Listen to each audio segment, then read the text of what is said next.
Riders ready. In 3, 2, 1.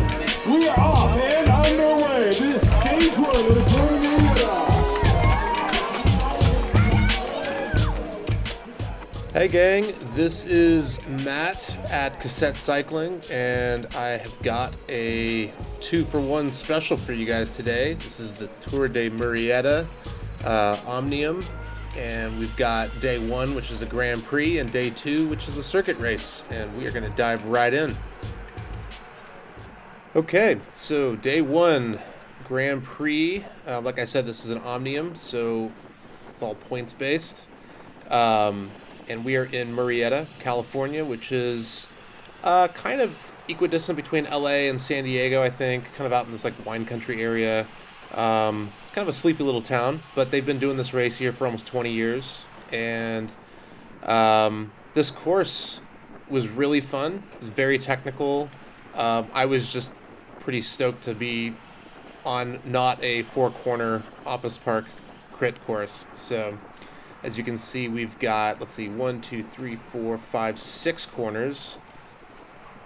And I would say the biggest feature here is the sprint finish, which is a very long sprint at about 400 meters. So patience is clutch on this course. So we got some race stats here. This was a 40-minute race, and my power was at 296 and normalized at 333. A note about this, I have noticed almost every race this year I have been right around this, been very consistent, which I'm really excited about. Like, the consistency has been there. The power is up from last year. So all the strength training that I've been doing in the off season, I really do feel like is paying off, and it's showing up in these numbers. Max power was at 1061. The speed was almost 26 miles an hour. My heart rate was 165, and I peaked at 179. Not too much elevation gain on this course, although something to note is that sprint I was talking about earlier, that's actually slightly uphill. It's right around 1%. So we get 135 feet of gain through this race, and we covered 17.35 miles. So the guy on the right here, Ace from Major Motion, you see his front wheel shimmy real quick right there. I was dealing with the same issue with all these corners. I think this is one of the reasons why I felt this was like such a technical course. There was something with the sand. It was like all this sand kind of strewn about in the corners, as well as those reflectors that you find in the median, or I should say the middle of the road. And I just kept finding myself hitting these things, going through these corners, and yeah, this was definitely annoying and made things a little frustrating at times. And as the race progressed, I definitely got more and more comfortable in these corners, but this was a persistent issue for me almost the entire race. So we're approaching the final corner, which leads into the sprint finish, and every time we would hit this, I would start taking mental notes on what this felt like, because like I said earlier, this is a very, very long sprint, and I was trying to figure out where people would be going from. I've seen video before of people going way too soon and blowing up in spectacular fashion, so this is a good example of kind of making mental notes as you're going through the race.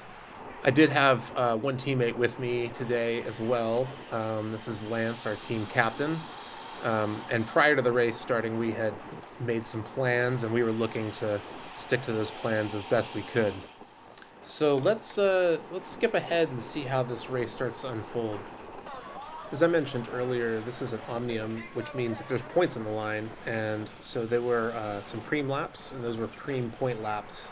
And we had plenty of guys going for those points, and some breaks that were formed out of those preem laps. But so far, everything's been brought back, and you can actually see right here, I'm closing this gap.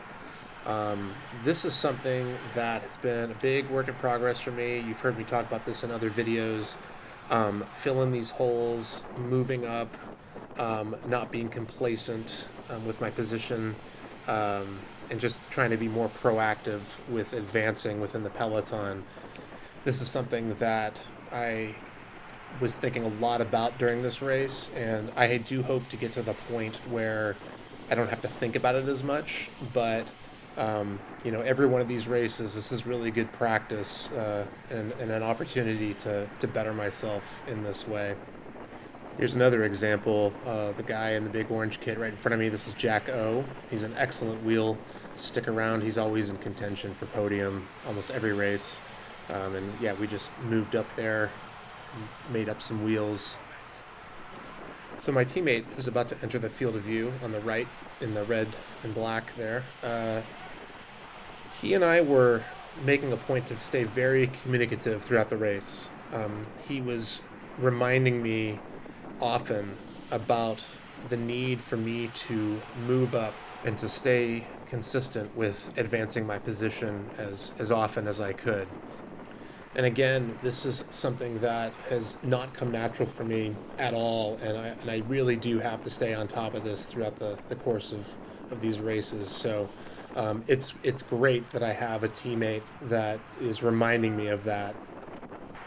So we're now at 4 to go, and the plan that my teammate and I had was to be at the front last lap, before the last 2 turns, or at the very least be in the top 5. So we're now coming up to a point, like I said, we're 4 to go, and I was under the impression that we were going to be kind of hanging back, maybe mid-pack to like front third or so, until maybe the last lap or so. But after we get through this turn, and the next, you'll see my teammate come up alongside me, and we exchange some words, and I think that I understand that he wants us to get onto the front now. And what I thought was that he wanted me to stay there, because I was going to be leading him out in the sprint. So he's coming up on my left, and he's basically saying, let's do what we talked about. And I'm like, okay, like this feels early, but I'm in, let's do this. And I was feeling really good at this point. He had to burn a match to bring me up. But we're now both at the very front here, getting ready to come into 3 to go.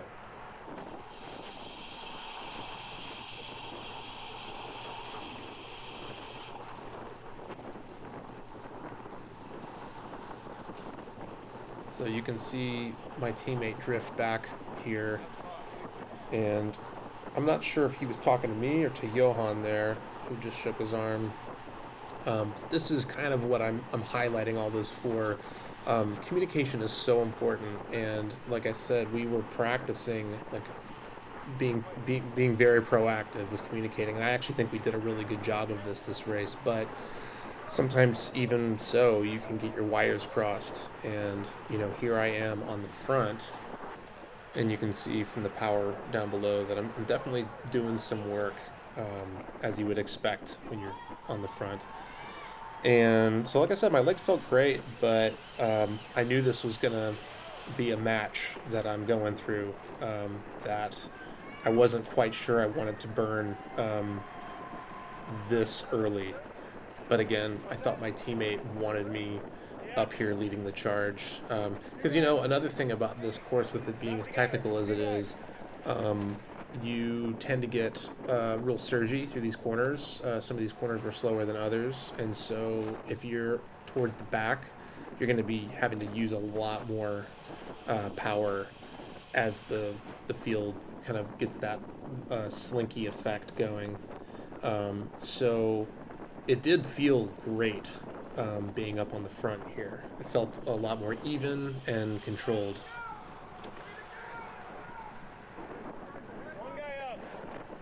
So you can hear me say that one guy up.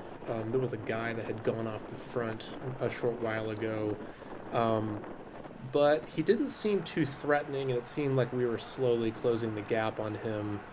So I wasn't terribly concerned. You can see he just turned the corner.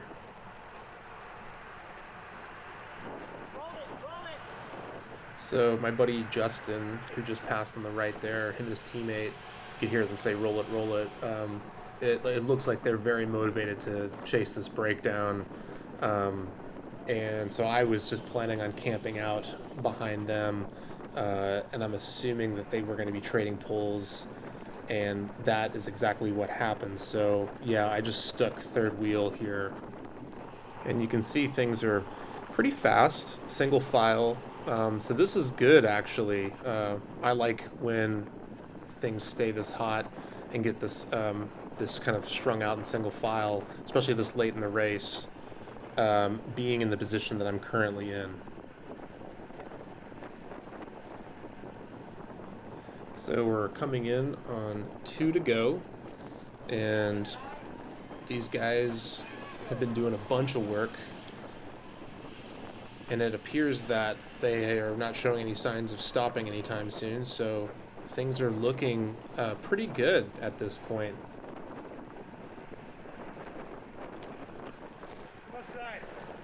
So my buddy Avery's coming up over on the left, and he's going to kind of dangle off the front. But it's at this point that I start to notice the body language of these two guys, Justin and his teammate in front of me.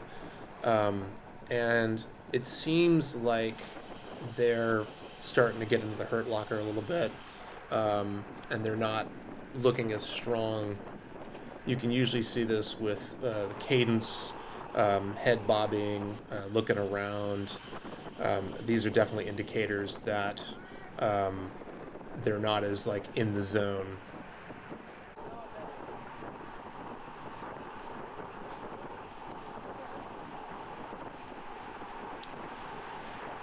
So now we've got a counterattack up the left side.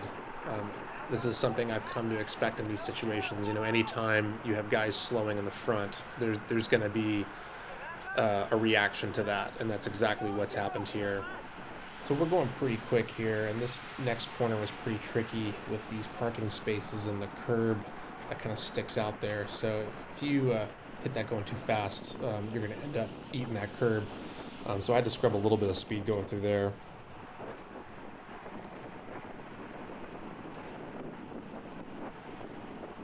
Okay, so you can see things are slowing down a little bit up ahead, and it's like fanning out, getting really wide. These are moments that I dread. I actually consider them to be the most dangerous points in a race, especially going into 1 to go. And with the start-finish ahead, there is a slight bottleneck, and there were some guys bumping a little bit. And you can see we had a couple guys go down. But I am out of position, and I am desperately trying to figure out a way to make up all these wheels over the course of the next lap. And you can see my teammate right in front of me. This is not what we talked about. We wanted to be in the top 5 wheels going into this last lap and through those last 2 corners first.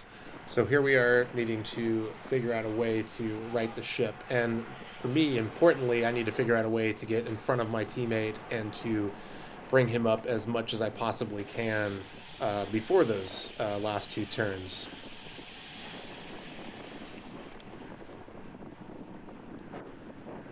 So through this section, I am able to make up some wheels, and I've got my teammate in field of view, and you're going to see a moment come up pretty quickly where I have an opportunity to get to the front. And right here, this is where I hesitate. And instead of going around like my teammate just did and getting up into the front, I hesitate, and I think simultaneously I'm also feeling really spent, and I'm in my head thinking about this final sprint and how many guys are going to be going too early and blowing up. So I'm thinking maybe I'll be able to surf some wheels and at the very least salvage a decent finish.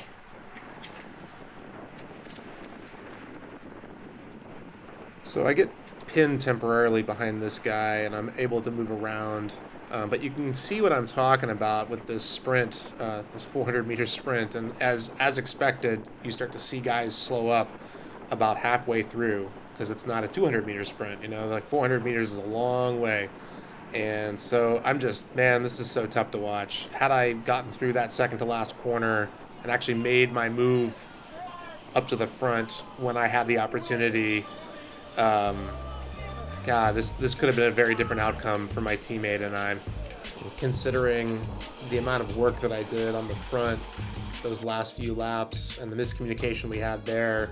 But even so, just that opportunity that was missed before that second to last corner. But that's bike racing for you. So this will be something I'll be thinking about for a while. So all that said, let's move over to day 2 and check out the circuit race. Okay, so we're at day 2 now. This is the circuit race. Had another beautiful day on tap. Both of these days were just about the best weather you could ask for a bike race. So let's get into some of the numbers for this race. Okay, so this was about an hour and a half race. My power was at 258 and normalized at 302 and did max power at 1150. We were just shy of 25 miles an hour, and my heart rate average was 153 with a peak of 175. It was a hilly course in that we had some rollers on the back stretch to contend with every lap, so we ended up getting 1,131 feet worth of gain, and we covered 37.8 miles. Okay, let's talk about the course real quick. So this is the start finish, and we had 9 laps around this course. Turn 1 was a funky little corner. There was a bunch of gravel on your right as you're making that left turn, and it's tighter than 90 degrees, and I think it narrowed a little bit, and there was only like 2 good lines through it, so we were taking it pretty slowly through there. I have seen people take this turn too wide and end up in that gravel. Here's the turn here so you can see what I'm talking about. You can see how much speed the Peloton scrubs going into it.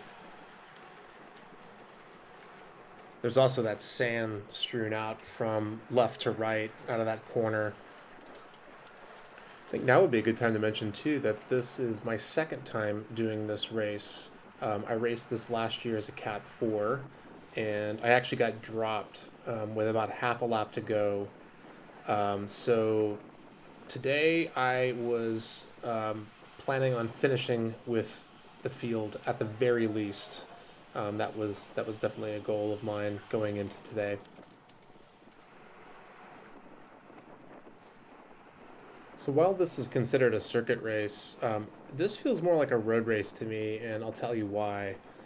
We're getting ready to come up on turn number 3, and it's at this point that we encounter the centerline rule that is in effect for this stretch into turn 4 and all through that back stretch into turn 5. And for me with road races out here, you see a lot of centerline rule that is enforced, and that is on a lot of the courses. So I think that's why it kind of gave me the feeling more of a road race that you'd find out here versus a typical circuit. And when we hit turn 5, this is when the centerline rule goes away. So I'm going to save turn 6 for a little later. We'll dive into that a little deeper. But suffice to say that this is one of, if not the most challenging turns on the course. And as far as the remainder, it's pretty straightforward. Just a couple more corners and we're right back to the start finish. And that's the whole course. Okay, so a few more things before we move on to the last lap. I had my teammate Lance back with me today, so it's the two of us working together. Again, this is the second time I've raced this circuit race, and I did not fare so well last year, and I was coming back out this year with a renewed sense of purpose in wanting to at the very least conquer this course and finish with the field. But the pregame plan with my teammate, we had bigger plans than just finishing with the field. The plan was to hit corner 5 and be amongst the first few wheels out of the gate there, and to take him all the way to the last corner before the start finish and deliver him there for the sprint. Now, this was going to be a big effort for me. One, I'd be emptying the tank fully on. This was like maybe 0.6, 0.7 miles long from corner 5 all the way to that last turn before the sprint finish. So I needed to make sure that I was doing a good job of conserving energy this race, which I did. And in addition to that, I did a really, really good job of filling up the spaces that opened up in front of me and moving up within the peloton every opportunity I was given. So with all that said, let's go to the last lap and watch it in its entirety and kind of see how this all plays out, because it was a spicy one. There was a lot of fighting for position, as I figured would be the case. And as I mentioned earlier with the centerline rule, it became increasingly difficult to fight for that position through the back section of the course. So I knew that going into this, and let's just see how this all kind of unfolds. All right, 1 lap to go. We've had some brake attempts throughout the course of this race, but nothing that's stuck. So aside from the guy dangling off the front right now, the field is all back together, and this is the lap that I imagined was going to be the toughest as far as fighting for position is concerned, because of what I was mentioning earlier with the centerline rule and a couple of these turns being tricky, that it was going to be crucial to have really, really good position and to not make things too hard on yourself as far as, having to move up and such.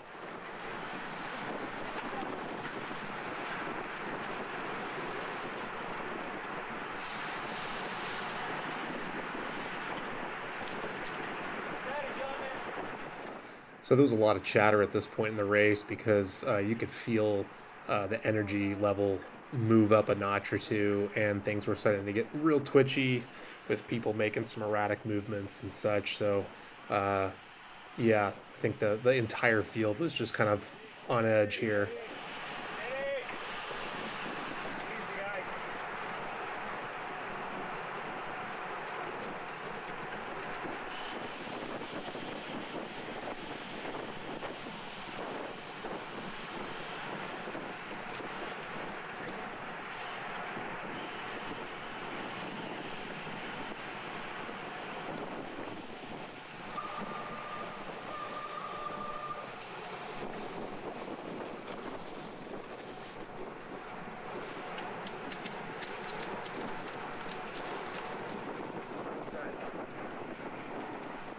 So I recognize here a good opportunity to move up some wheels, make up some wheels and get some better position. I'm just so proud of myself for doing this kind of thing. I was doing this all race long, and I feel like I really am growing a lot in this part of my racecraft. And, I really didn't want to let my teammate down this race. This was something that I went into this day really wanting some redemption from the day before, because my feeling was there's no reason we both shouldn't be top 10ing this race. So so this last lap I wanted to make things as easy as possible for myself, and any opportunity that I see to move up, I'm taking it.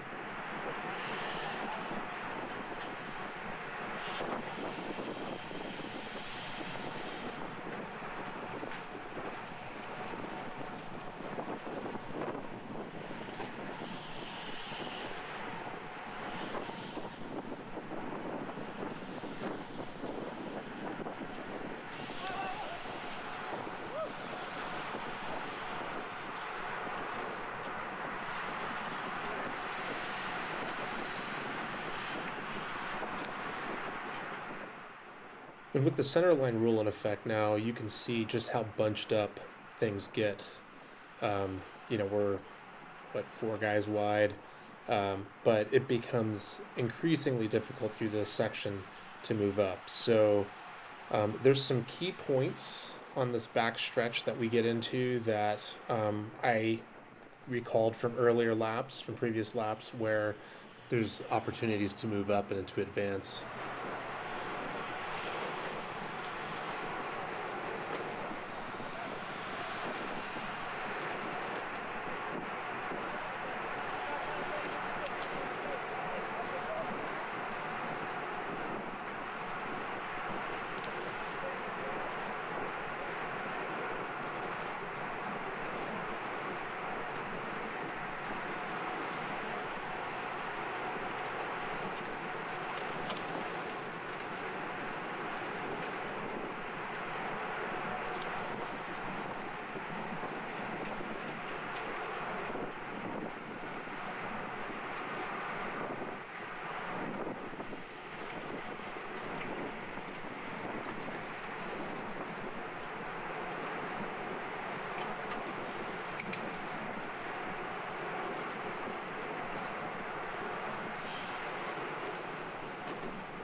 So I put in a lot of work this off season in the weight room, and I didn't get as much of a base training season in as I was hoping for, but hitting these rollers every time around, I was surprised at how little trouble they gave me compared to last year. Last year it felt way tougher, and this year it was just more about trying to find the right lines to move up like I'm doing right now.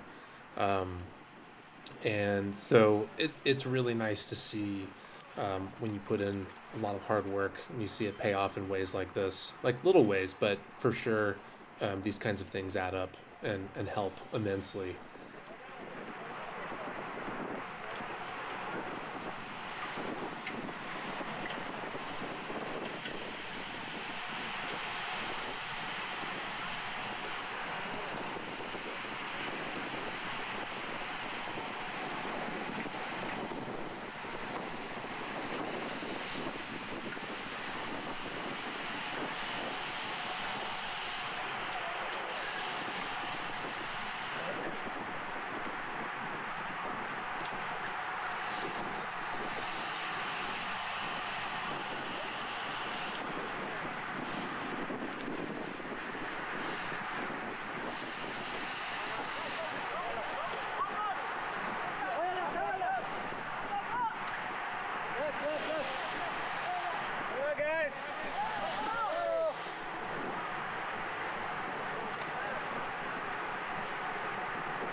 So, bike racing is all about making plans and then having these plans never work out.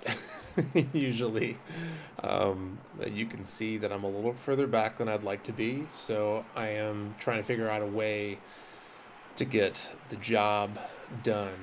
Remember, I had mentioned earlier that turn 5 is when I need to be in front of my teammate and be getting the lead out to drop him off for the last corner before the start finish. So I'm a little boxed in at the moment, but we're getting ready to come into this next corner, and this is going to be where I'm going to have to just come around and eat a little bit of wind and grab my teammate and hit the gas.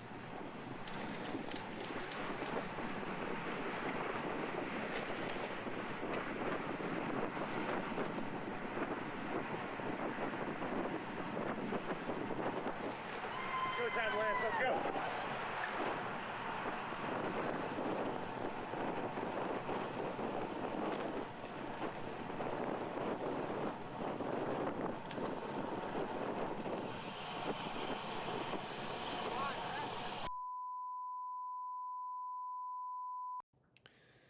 Oh boy, man, is this humbling to watch? Um, I don't even know where to start with this. This is, I've been bike racing 3 years now. This is my third season, and I've got 60 races under my belt, and I can safely say that this is the worst line I have ever taken. Um, yeah, this is so painful to watch. You can see as I'm approaching the front of the field here that I'm carrying a good amount of speed, and I do believe that I saw some guys see my move and follow me on the inside, which is why I kind of stay more towards the middle here. But with my adrenaline going and now being at the very pointy end of the race and leading the charge, I think that I had lost sight of the fact that this corner approaching is without a doubt the trickiest on the course, and I should have been as far left as I could have gotten there and then cut over through the apex on the inside of this corner. And instead, you can see me ending up in the gravel and almost hitting that mailbox. And there's that ditch and those trees. Um, oh man, this was really really tough. And additionally, this turn is tighter than 90 degrees, and the road narrows, which makes it that much trickier. And I think the toughest part about all of this is knowing that this move of mine was the catalyst for an inevitable crash that happened with a few guys not so far behind me that had followed my line um, through that corner, so they didn't fare as well on the gravel.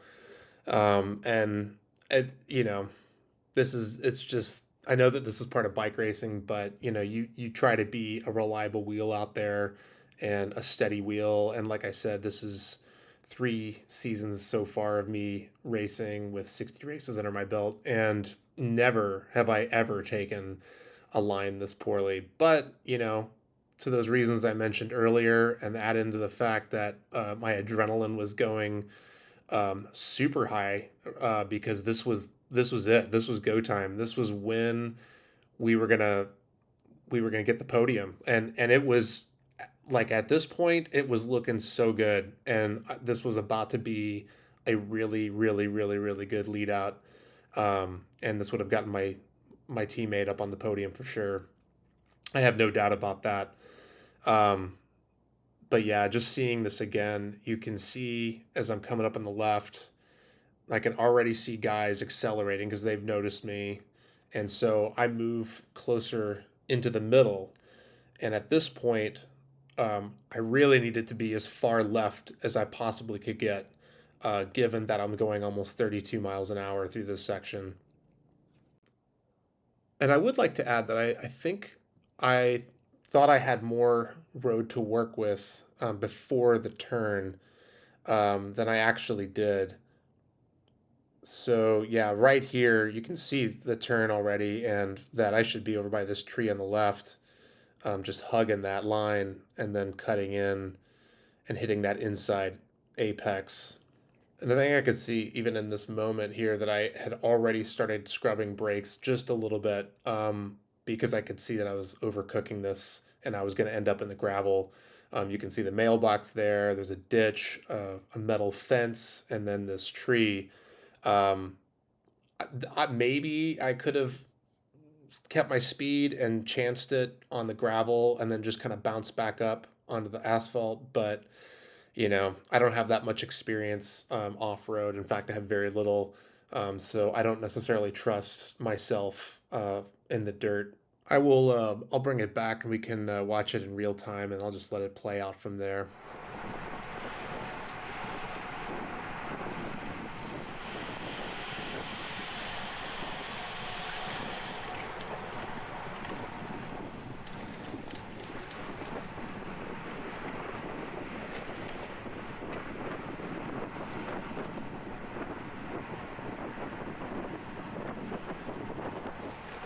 Go time, Lance. Let's go.